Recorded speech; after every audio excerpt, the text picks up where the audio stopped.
लीजिए सुनिए रवीन्द्रनाथ टैगोर के लिखे उपन्यास चोखेर बाली के हिंदी अनुवाद आंख की किरकिरी का भाग 51 मेरी यानी समीर गोस्वामी की आवाज में। महेंद्र को रात भर नींद नहीं आई और अंत में श्रांत क्लांत शरीर जब शिथिल हो आया तब भोर के वक्त उसकी आंख लग गई। काफी दिन चढ़ने के बाद 8-9 बजे उसकी आंख खुली तो वो भड़भड़ाकर उठ बैठा। गत रात्रि की कोई एक असमाप्त वेदना मानो नींद के भीतर ही भीतर प्रवाहित हो रही थी। सचेतन होते ही महेंद्र उसकी व्यथा अनुभव करने लगा। कुछ देर बाद ही रात की सारी घटना उसके मन में स्पष्ट होकर जाग उठी। सवेरे की सूर्य किरणों में अपनी अतृप्त निद्रा की क्लांति से उसे समस्त जगत और जीवन अत्यंत नीरस मालूम होने लगा। घर छोड़ने की ग्लानि, धर्म त्यागने का गंभीर संताप और अपने इस उद्भ्रांत जीवन का संपूर्ण अशांति भार महेंद्र किसके लिए वहन कर रहा है। मोहावेश शून्य प्रभात के प्रकाश में महेंद्र को ऐसा लगने लगा कि वो विनोदनी से प्रेम नहीं करता।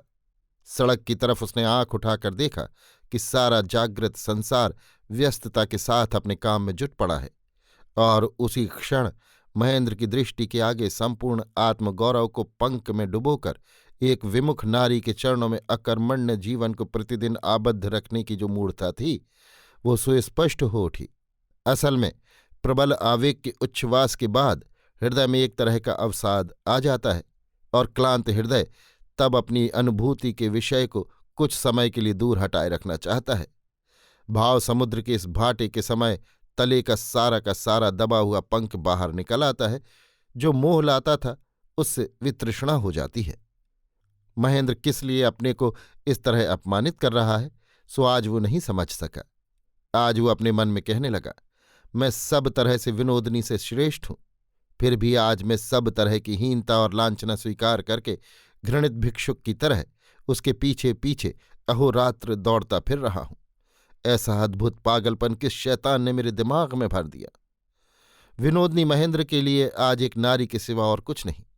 विनोदनी के चारों तरफ समस्त पृथ्वी के सौंदर्य से, समस्त काव्यों से, समस्त कहानियों से जो एक लावण्य ज्योति आकृष्ट हो रही थी, आज वो माया मरीचिका की तरह अंतर्धान हो गई और तब मात्र एक साधारण नारी बच रही। उसमें किसी तरह की अपूर्वता या विशेषता नहीं रही। तब महेंद्र इस धिक्कृत मोह चक्र से अपने को छुड़ाकर घर जाने के लिए व्यग्र हो उठा। जो शांति, जो प्रेम और जो स्नेह उसके पूर्व जीवन में था, आज वही उसे दुर्लभतम अमृत सा मालूम होने लगा। बिहारी का आशयशव अटल निर्भर बंधुत्व उसे आज महामूल्य मालूम होने लगा। वो मन ही मन कहने लगा, जो वास्तव में गंभीर और स्थायी है उसमें बिना चेष्टा के, बिना बाधा के अपने को संपूर्णत निमग्न रखा जा सकता है। इसी से हम उसके गौरव को नहीं समझ पाते। और जो चंचल छलना मात्र है, जिसकी परितृप्ति में भी लेश मात्र सुख नहीं, वो पीछे से खदेड़ खदेड़ कर हमें घुड़दौड़ के घोड़े की तरह दौड़ाती रहती है। इसीलिए उसे हम कामना की वस्तु समझते हैं। महेंद्र मन ही मन कह उठा, आज ही मैं घर लौट जाऊंगा। विनोदनी जहां भी रहना चाहेगी वहां उसके रहने की व्यवस्था करके मैं मुक्त होऊंगा। ये अंतिम शब्द मैं मुक्त होऊंगा उसके मुंह से दृढ़ता के स्वर में निकल पड़े और उससे उसके मन में एक अपूर्व आनंद का आविर्भाव हुआ। इतने दिनों से लगातार जिस दुविधा के भार को वो वहन करता आ रहा था वो हल्का हो आया। इतने दिनों से एक क्षण में जो उसे अत्यंत अप्रीतकर मालूम होता था और दूसरे ही क्षण उसे करने के लिए उसे बाध्य होना पड़ता था, जोर के साथ उससे ना या हाँ करते नहीं बनता था। उसके अंतःकरण में जो आदेश उठता था, बराबर जबरदस्ती उसका मुंह दबोचकर वो दूसरे रास्ते चलता था। अब जैसे ही उसने दृढ़ कंठ से कहा, मैं मुक्त होऊंगा, वैसे ही उसके मन की सारी दुविधाएं दूर हो गईं और उसी क्षण दुविधा के झूले में झूलता हुआ उसका पीड़ित हृदय एक आश्रय पाकर उत्फुल्ल होकर उसका अभिवादन करने लगा। महेंद्र उसी वक्त उठकर हाथ मुंह धोकर विनोदनी से मिलने चल दिया। जाकर देखा कि उसके कमरे का दरवाज़ा बंद है। उसने दरवाज़ा खटखटाते हुए कहा, सो रही हो क्या? विनोदनी ने कहा, नहीं, अभी तुम जाओ। महेंद्र ने कहा, तुमसे मुझे एक खास बात करनी है, मैं ज्यादा देर नहीं ठहरूंगा। विनोदनी ने कहा, बातें अब मुझसे नहीं सुनी जाती, तुम जाओ, मुझे परेशान न करो, मुझे जरा अकेले में रहने दो। और कोई समय होता तो इस प्रत्याख्यान से महेंद्र का आवेग और भी बढ़ जाता, किंतु आज उसे अत्यंत घृणा मालूम होने लगी। वो सोचने लगा, इस मामूली एक स्त्री के लिए मैंने अपने को इतना हीन कर डाला है कि जब है तब इस तरह अवज्ञा करके मुझे दुर्दुरा देने का इसे अधिकार पैदा हो गया है। ये अधिकार इसका स्वाभाविक अधिकार नहीं है। मैंने ही इसे अधिकार देकर इसके गर्व को इस तरह अनुचित रूप से बढ़ा दिया है। इस लांछना के बाद महेंद्र ने अपने में श्रेष्ठता अनुभव करने की चेष्टा की और फिर अपने मन में कहने लगा, मैं विजयी होऊंगा, इसके बंधन को तोड़कर मैं चला जाऊंगा। खा पीकर महेंद्र रुपया लेने के लिए बैंक चला गया। वहां से रुपया लेकर वो आशा के लिए और माँ के लिए कुछ अच्छी अच्छी नई चीजें खरीदने के लिए बाजार में घूमने लगा। अब फिर किसी ने विनोदनी का दरवाज़ा खटखटाया। पहले तो वो झुंझला उठी और कुछ जवाब ही नहीं दिया। बाद में फिर बार बार दरवाज़ा खटखटाए जाने पर वो झल्लाकर उठ बैठी और गुस्से में जोर से किवाड़ खोलकर कहने लगी, क्यों तुम मुझे बार बार परेशान करने आते हो? किंतु बात पूरी कह भी न पाई थी कि उसने देखा सामने बिहारी खड़ा है। कमरे में महेंद्र है या नहीं ये देखने के लिए बिहारी ने एक बार चारों तरफ निगाह दौड़ाई। देखा कि घर भर में सूखे हुए फूल और टूटी हुई मालाएं बिखरी पड़ी हैं। उसका मन उसी क्षण प्रबल वेग से उससे विमुख हो उठा। जब वो दूर था तब विनोदनी की जीवन यात्रा के संबंध में कोई संदेहजनक चित्र उसके मन में उदित न हुआ हो सो बात नहीं, किंतु कल्पना की लीला ने उस चित्र को ढककर उसकी जगह एक उज्ज्वल मोहनी छवि खड़ी कर दी थी। बिहारी जब बगीचे में प्रवेश कर रहा था तब उसका हृदय कांप रहा था, इस डर से कि कहीं उसकी कल्पना की प्रतिमा पर अकस्मात आघात न आ लगे। उसका चित्त संकुचित हो रहा था। अब विनोदनी के शयन गृह के दरवाजे पर आकर खड़े होते ही उसे वही आघात लगा। दूर रहकर बिहारी ने किसी समय सोचा था कि वो अपने प्रेमाभिषेक से विनोदनी के जीवन की समस्त पंकलता को अनायास ही धो डालेगा, किंतु पास आकर उसने देखा कि ऐसा करना सहज नहीं है। आज उसके मन में करुणा की वेदना कहाँ आई। सहसा घृणा की तरंगों ने उठकर उसे अभिभूत कर डाला।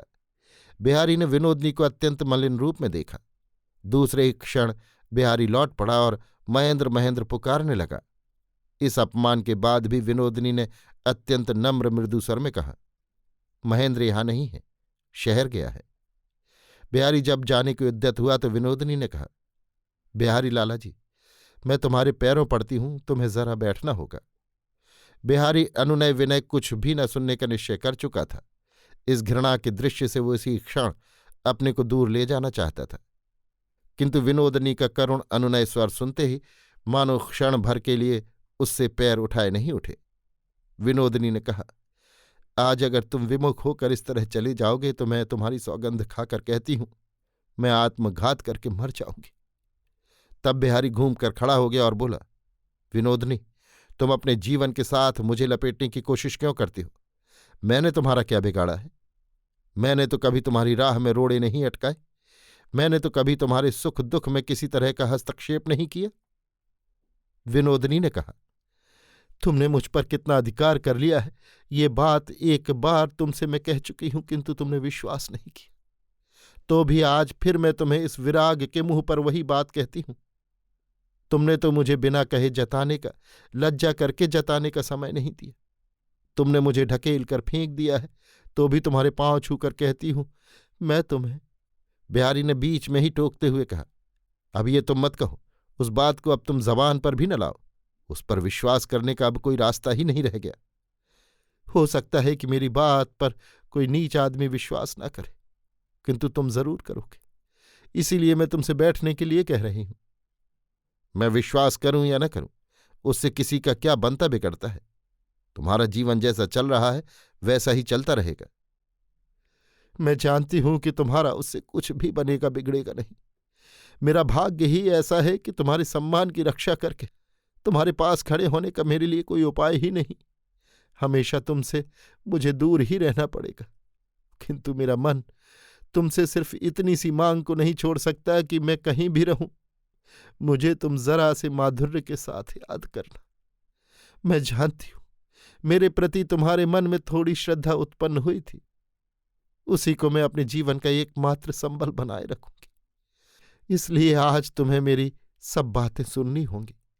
मैं तुमसे हाथ जोड़कर कहती हूं लाला जी, तुम जरा बैठ जाओ। अच्छा चलो, कहकर बिहारी वहां से अन्यत्र कहीं जाने को उद्यत हुआ। विनोदिनी ने कहा, लाला जी, तुम जो अपने मन में समझ रहे हो सो बात नहीं। इस घर को किसी कलंक ने स्पर्श नहीं किया। इसी घर में एक दिन तुम सोए थे। इस घर को मैंने तुम्हारे ही लिए उत्सर्ग कर रखा है। ये फूल तुम्हारी ही पूजा करके आज सूखे पड़े हैं। तुम्हें यहीं बैठना होगा। ये सुनकर बिहारी का मन पुलकित हो उठा। वो कमरे के भीतर गया। विनोदनी ने दोनों हाथों से उससे शैया पर बैठने का अनुरोध किया। बिहारी पलंग पर जा बैठा और विनोदनी उसके पैरों के पास नीचे बैठ गई। बिहारी व्यस्त हो उठा। विनोदनी ने कहा, लाला जी, तुम बैठे रहो। मेरे गले की सौगंध है तुम्हें, तुम उठना नहीं। मैं तुम्हारे पैरों के पास बैठने के भी योग्य नहीं। तुमने दया करके ही मुझे ये स्थान दिया है। दूर रहने पर भी इस अधिकार की मैं रक्षा करूंगी ही करूंगी। इतना कहकर विनोदनी कुछ देर तक चुप रही। उसके बाद अकस्मात चौंक कर कह उठी, तुम भोजन कर चुके हो क्या? बिहारी ने कहा, मैं स्टेशन पर खा पी आया हूं। विनोदनी ने कहा, मैंने गांव से तुम्हें जो पत्र लिखा था उसे खोलकर बिना कुछ जवाब दिए ही तुमने महेंद्र के हाथ उसे वापस क्यों कर दिया था? बिहारी ने कहा, तुम्हारा कोई पत्र मुझे नहीं मिला। विनोदनी ने कहा, अब की बार कलकत्ते में महेंद्र से तुम्हारी भेंट हुई थी क्या? बिहारी ने कहा, तुम्हें गांव पहुंचाने के दूसरे दिन महेंद्र मेरे घर पर गया था और उसके बाद ही मैं कलकत्ता छोड़कर इधर घूमने निकल पड़ा था। उससे फिर मेरी भेंट नहीं हुई। विनोदनी ने फिर पूछा, उसके पहले और किसी दिन मेरी चिट्ठी बिना उत्तर दिए तुमने वापस कर दी थी? बिहारी ने कहा, नहीं, ऐसा कभी नहीं हुआ। विनोदनी स्तंभित होकर बैठी रही। उसके बाद एक दीर्घ निश्वास छोड़कर बोली, अब मैं सब समझ गई। अब मैं अपनी सब बातें तुमसे कहती हूं। अगर विश्वास करो तो मैं अपना सौभाग्य समझूंगी, और अगर ना करो तो तुम्हें कोई दोष न दूंगी। मुझ पर विश्वास करना कठिन है। बिहारी का हृदय उस समय आर्द्र हो गया था। इस भक्ति भार से विनम्र विनोदनी की पूजा का वो किसी भी तरह अपमान न कर सका। उसने कहा, भाभी, तुम्हें अब कुछ भी कहने की जरूरत नहीं। बिना कुछ सुने ही मैं तुम्हारा विश्वास करता हूं। मैं तुमसे घृणा नहीं कर सकता। अब तुम एक भी शब्द मत कहो। इतना सुनते ही विनोदनी की आंखों से आंसू गिरने लगे। उसने बिहारी के पांवों की धूल माथे से लगा ली। बोली, सब बातें बिना बताए मैं जी नहीं सकती। जरा धीरज रख के तुम्हें सुनना ही होगा। तुमने मुझे जो आदेश दिया था उसे मैंने शिरोधार्य कर लिया। यद्यपि तुमने मुझे ये एक पत्र भी नहीं दिया, फिर भी मैं अपने गांव वालों की निंदा और हंसी को सहती हुई गांव में ही अपना जीवन बिता देती। तुम्हारे स्नेह के बदले तुम्हारे शासन को ही अपना लेती। किंतु विधाता को स्वीकार न था। मैंने जिस पाप को जगाया था उसने मुझे निर्वासन में भी नहीं टिकने दिया। महेंद्र ने गांव में जाकर, मेरे घर के दरवाजे पर जाकर मुझे सबके सामने लांछित किया। उस गांव में फिर मेरे लिए स्थान ही नहीं रहा। दूसरी बार फिर तुम्हारे आदेश के लिए मैंने तुम्हें बहुत खोजा, पर किसी भी तरह मैं तुम्हें पा न सकी। महेंद्र ने तुम्हारे पीछे मेरी खुली हुई चिट्ठी तुम्हारे घर से वापस लाकर मुझे धोखा दिया। मैंने समझा कि तुमने मुझे बिल्कुल ही त्याग दिया। इसके बाद मैं बिल्कुल ही नष्ट हो सकती थी। किंतु मालूम नहीं तुम में क्या गुण है, तुम दूर रहकर भी रक्षा कर सकते हो। तुम्हें मैंने अपने मन में स्थान दिया है, इसी से मैं पवित्र हो गई हूं। एक दिन तुमने मुझे दूर करके अपना जो परिचय दिया है, तुम्हारा वही कठोर परिचय कठोर सोने की तरह, कठोर माणिक की तरह मेरे मन में विराज रहा है। उसने मुझे महामूल्य कर दिया है। देव, आज मैं तुम्हारे इन चरणों को छूकर कहती हूं, मेरा वो मूल्य नष्ट नहीं हुआ है। बिहारी चुप बैठा रहा। विनोदनी भी फिर कोई बात न कर सकी। अपराह्न का प्रकाश क्रमशः म्लान होता जा रहा था। इतने में महेंद्र घर के द्वार के पास आकर बिहारी को देखकर चौंक पड़ा। विनोदनी के प्रति उसके मन में जो एक उदासीनता पैदा हो रही थी वो ईर्ष्या की ताड़ना से दूर हो चली। विनोदनी बिहारी के पैरों के पास स्तब्ध बैठी हुई है, ये देखकर प्रत्याख्यात अस्वीकृत महेंद्र के गर्व को बड़ी गहरी चोट पहुंची। अब उसे जरा भी संदेह न रहा कि बिहारी का विनोदनी के साथ जरूर पत्र व्यवहार चल रहा था और उसी का ये नतीजा है। अब तक बिहारी विमुख था, अब अगर वो खुद आकर पकड़ाई दे तो विनोदनी किसके रोके रुक सकती है। आज बिहारी को देखकर महेंद्र इस बात को समझ गया कि वो विनोदनी को छोड़ सकता है, किंतु और किसी के हाथ नहीं छोड़ सकता। व्यर्थ रोष से तीव्र व्यंग के स्वर में महेंद्र ने विनोदनी से कहा, तो अब रंगभूमि से महेंद्र का प्रस्थान और बिहारी का प्रवेश है। दृश्य बहुत सुंदर है, तालियां पीट कर अभिनंदन करने को जी चाहता है, किंतु आशा है कि यही शेष अंक का शेष दृश्य होगा। इसके बाद और कुछ भी अच्छा नहीं लगेगा। विनोदनी का चेहरा सुर्ख हो उठा। महेंद्र का आश्रय लेने के लिए जबकि उसे बाध्य होना पड़ा है, तब इस अपमान का उत्तर उसके पास कुछ भी नहीं है। वो व्याकुल दृष्टि से सिर्फ एक बार बिहारी की तरफ देख कर रह गई। बिहारी पलंग से उठा और आगे बढ़कर महेंद्र से बोला, महेंद्र, विनोदनी का तुम कापुरुषों की तरह अपमान न करो। तुम्हारी भद्रता अगर तुम्हें न रोक सके तो तुम्हें रोकने का अधिकार मुझे है। महेंद्र हंस दिया, बोला, इस बीच में अधिकार भी तय हो गया, तो आज तुम्हारा नया नामकरण कर दिया जाए, विनोद बिहारी। बिहारी ने अपमान की मात्रा बढ़ते देख महेंद्र का हाथ पकड़ लिया और कहा, सुनो महेंद्र, विनोदनी से मैं विवाह करूंगा, मैं तुम्हें जताए देता हूं, इसलिए अब से तुम संयत होकर बात करना।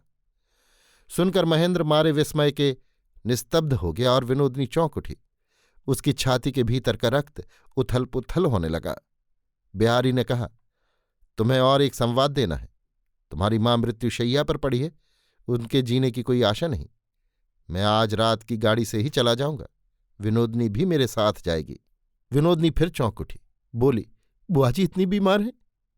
बिहारी ने कहा, अच्छी होने वाली बीमारी नहीं है वो, कब क्या हो जाए कहा नहीं जा सकता। इसके बाद महेंद्र और कोई बात न कहकर चुपचाप बाहर चला गया। विनोदनी ने बिहारी से कहा, जो बात तुमने अभी कही है वो तुम्हारे मुंह से निकली कैसे? ये क्या उपहास कर रहे हो?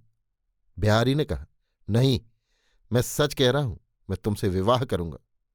इस पापिष्ठा का उद्धार करने के लिए? नहीं, मैं तुमसे प्रेम करता हूं, श्रद्धा करता हूं, इसलिए।